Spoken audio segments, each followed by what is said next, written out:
making English easy for everyone. Speak English with Jay and May. Hey, English learners. Welcome back to Speak English with Jay and May, your cozy little place to build your English confidence. I'm May. Hello, May, and hello, everyone. I'm Jay. How are you today, May? I'm doing great, Jay. Actually, I'm a little excited today because our topic is something I wish someone had told me years ago. Oh, yeah? What is it? Okay, so English has 12 tenses, maybe more. 12? I think I counted 16 once in a grammar book. I almost cried. Right? And you know what's funny?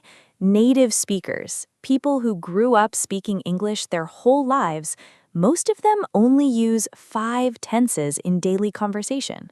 Wait, only 5? Only 5. And today, we're going to tell you exactly which 5 they are and how to use them naturally.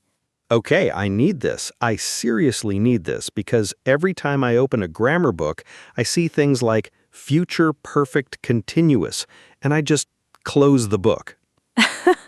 Future perfect continuous. You know, I had a student once who studied that tense for 2 weeks. 2 whole weeks. And then she went to a coffee shop in New York, and the barista said, "What do you want?" And she completely froze. No way! Yes, because she was so busy studying complicated tenses, she forgot the simple ones. She didn't know how to say, "I want a coffee, please." That is painful. That is so relatable. So today, no pain. Only the 5 tenses that will actually get you through real conversations, job interviews, travel, friendships, everything.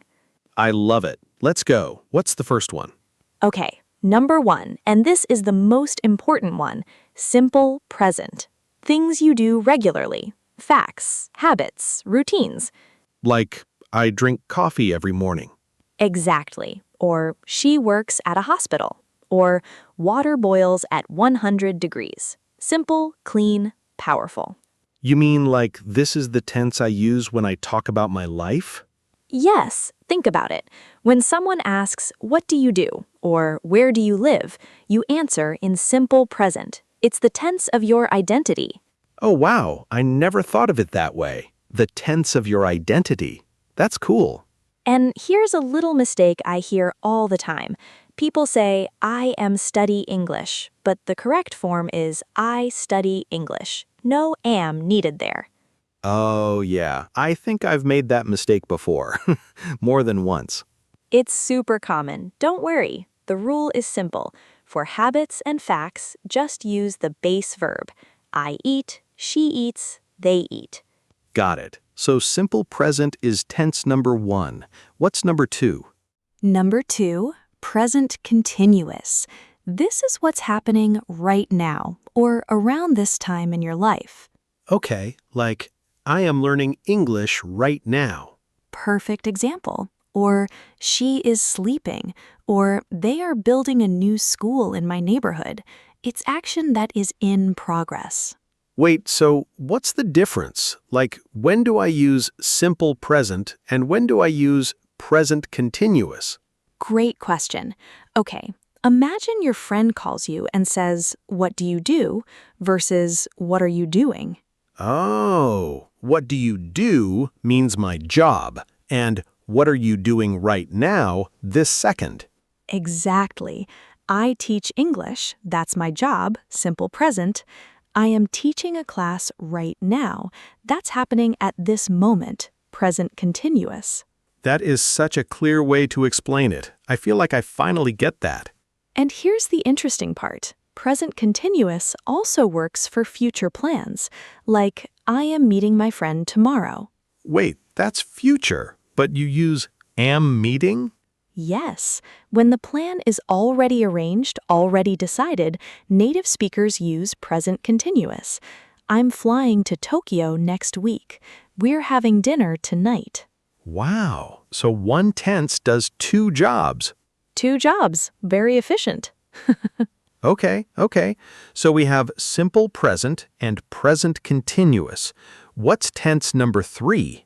Number 3, simple past. And this one, Jay, this one is the storyteller's best friend. The storyteller's best friend. I like that. Anytime you're telling something that already happened, yesterday, last week, when you were a child, simple past is your tense. Like, I went to the market yesterday. Yes, she called me last night. We had a great time at the party. Done, finished, in the past. But this is where irregular verbs make me crazy. Like, go becomes went, come becomes came. Why can't it just be goed? Oh, I feel you. You know, I used to tell my students irregular verbs are like old family members. They have their own rules and you just have to learn their names. That's actually a really funny way to think about it. But honestly, the most common irregular verbs, go, come, eat, see, buy, make, and take, if you learn just those, you can tell like 90% of your stories. That's so reassuring. So I don't need to memorize all irregular verbs. Not all at once. Start with the most common ones and add more slowly. Language learning is a journey, not a race. Okay, I love that.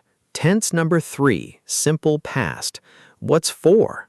Okay, number 4, and this one changes everything for sounding more natural, present perfect.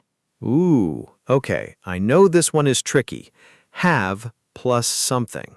Yes, have or has plus the past participle, like I have visited Paris. She has eaten sushi before. We have watched that movie. You mean like it happened before, but I don't say exactly when? That's the key. When the exact time doesn't matter, or when the experience is connected to now, you use present perfect. It's like a bridge between the past and the present. A bridge. Okay, that's a great way to see it. So think about this. If someone asks, have you ever tried Korean food? They don't care if it was last Tuesday or 5 years ago. They just want to know your experience. Ah, so I say, yes, I have tried it. Not, yes, I tried it last year. Exactly. Unless you want to say when, then you switch to simple past. I tried it last year when I visited Seoul. Wait, here's the interesting part. So I use present perfect to talk about the experience and then simple past when I add the time detail? You just explained it perfectly. I'm so proud right now. I'm proud of myself too. And present perfect is also great for recent news. The president has announced a new policy. Scientists have discovered something amazing.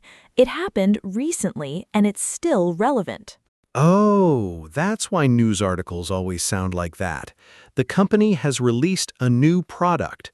I always wondered why they write it that way. Now you know. Present perfect makes it feel fresh and connected to today. This is so good. Okay, number 5, last one. Number 5, simple future with will. This is your go-to for predictions, decisions made in the moment, and promises. Like, I will call you later? Exactly. Or it will rain tomorrow. Don't worry, I will help you. Clean, simple, direct. So this is different from present continuous future, right? Like, I'm meeting my friend tomorrow. That was already planned. But I will is more spontaneous? Oh, wow, yeah, you're getting it. I'm meeting my friend tomorrow. That was planned in advance. I will meet you there, decided right now, in this moment. Can you give me a quick example of both so I can really feel the difference? Sure. Imagine your phone rings and your friend says, "Can you help me move boxes this weekend?" You think for 1 second and say, "Sure, I will help you." That's a spontaneous decision, so you use will. And if I already knew about it before the call? Then you'd say, "Yes, I'm helping you this weekend," because it was already arranged. This is where things change for me. I used will for everything before. I didn't know there were two ways to talk about the future. Most learners do that. And honestly, using will for everything is not a disaster. People will still understand you. But once you know both, you sound so much more natural. Okay, so let's do a quick review. Can you run through all 5 super fast? Absolutely. Number 1, simple present. I drink coffee every day. Number 2, present continuous. I am drinking coffee right now. Number 3, simple past. I drank coffee this morning. Number 4, present perfect. I have never drunk black coffee before. Number 5, simple future. I will drink coffee after this podcast. I love that you used coffee for all 5. I was thirsty, what can I say? Okay, listeners, I want you to imagine something. Imagine you're at a party and someone asks, "Oh, so you speak English?" What do you say? And now, with these 5 tenses, you can say, yes, I study English every day. Right now, I am working on my grammar. I started 2 years ago. I have made a lot of progress, and one day I will speak English like a native. Amazing! 5 tenses, 1 powerful answer. That's the goal, not to impress people with complicated grammar, just to communicate clearly and confidently. You know, what I think is the biggest takeaway here, it's that you don't need all the tenses to speak well. You just need to master the right ones. Exactly. And these 5 cover probably 95% of real conversations. Work, travel, friendships, stories, plans, all of it. To be honest, I feel a little embarrassed that I spent so much time worrying about tenses I never even use. Don't be embarrassed. That's the trap of traditional grammar books. They want to be complete, but speaking wants to be useful. Complete versus useful. I'm writing that down. Good. Okay, let's do our vocabulary moment. Yes, I love this part. All right, 5 phrases we used today that are super useful in real life. Ready? Ready. Phrase number 1, go to. I said simple future with will is your go-to. Go-to means your first choice, the thing you always use or rely on. Like, pizza is my go-to food when I'm tired. Easy, comfortable choice. Perfect. Phrase 2, in progress. I said present continuous means action in progress. It means something is happening and not finished yet. Like, the construction is in progress. The building isn't done yet. Great example. Phrase 3, a bridge between. I said present perfect is a bridge between the past and the present. A bridge connects 2 things. You mean like it links 2 ideas together? Like, that experience was a bridge between my old life and my new one. Beautiful sentence. I love that. Phrase 4, spontaneous. A spontaneous decision is one you make quickly, without planning. Like, we made a spontaneous trip to the beach. No planning. Just grabbed our bags and went. That sounds like a great day. And phrase 5, go through. Actually, I used go through earlier. What tense do I go through? To go through something means to experience it or to move through a process. Like, I went through a lot of mistakes before my English improved. That's so real. Very real and very normal. Every learner goes through that. Okay, I feel like this episode was a game changer, like genuinely. I hope so.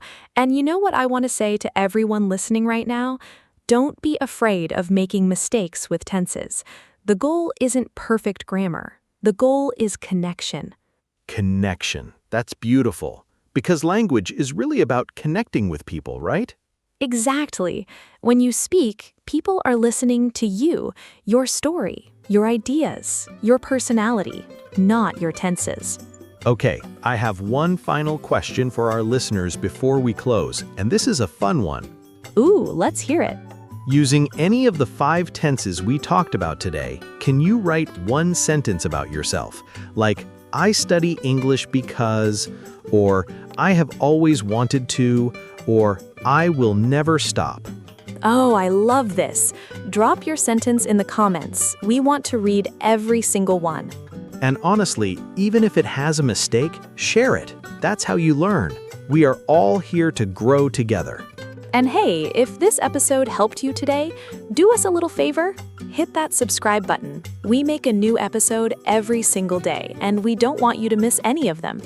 Every day, that's right. We're here for you every single day on your English journey. Because building confidence takes practice, and we want to be part of that practice. All right, everyone. Thank you so much for spending this time with us today. You're amazing for showing up. You really are. Keep going, keep speaking, and remember, every sentence you say in English is a win. See you tomorrow. See you tomorrow, English learners. Take care.